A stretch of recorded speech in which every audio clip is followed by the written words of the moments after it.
Bonjour, je vais vous présenter ce saxophone, l'un des plus rares de ma collection et peut-être l'un des plus rares sur la planète. Et oui, parce qu'il y en a que 4 de fabriqués, dont 2 officiellement. On sait à 100% que c'est 2 et 2 qui ont été attribués en tout cas à la fabrication.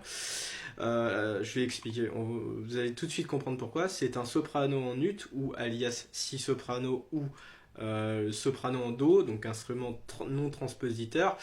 Les six sopranos ont disparu dans les années 30, c'était surtout utilisé dans les années 20, même s'il y en avait avant les années 20 évidemment, comme celui-là. La particularité, pas de si bémol, obligé de faire pour faire le si bémol un la plus la clé de côté. Il n'y a pas de clé de paume, contrairement au sax global où il y a des clés de paume, ce qui permet de n'aller que au do dièse aigu, en tout cas avec clé d'octave, et il n'a pas de si bémol qui va justement jusqu'au si, donc il a do dièse jusqu'au si. Ici on voit, je sais pas si vous verrez très bien, mais on va essayer de montrer. Allez, l'autofocus s'il te plaît, merci.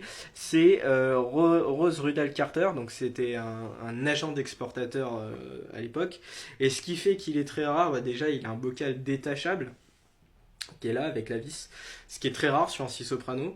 Et ce qui est extrêmement rare aussi, c'est la marque. Alors je sais pas si on la verra très bien, c'est un Adol Sax en fait, de 1853-1854, par le créateur justement du sax. Et bah voilà, c'est ce qui fait la rareté. Et là on voit la double clé d'octave ici. Voilà. Donc je vais l'essayer maintenant pendant à peu près une minute.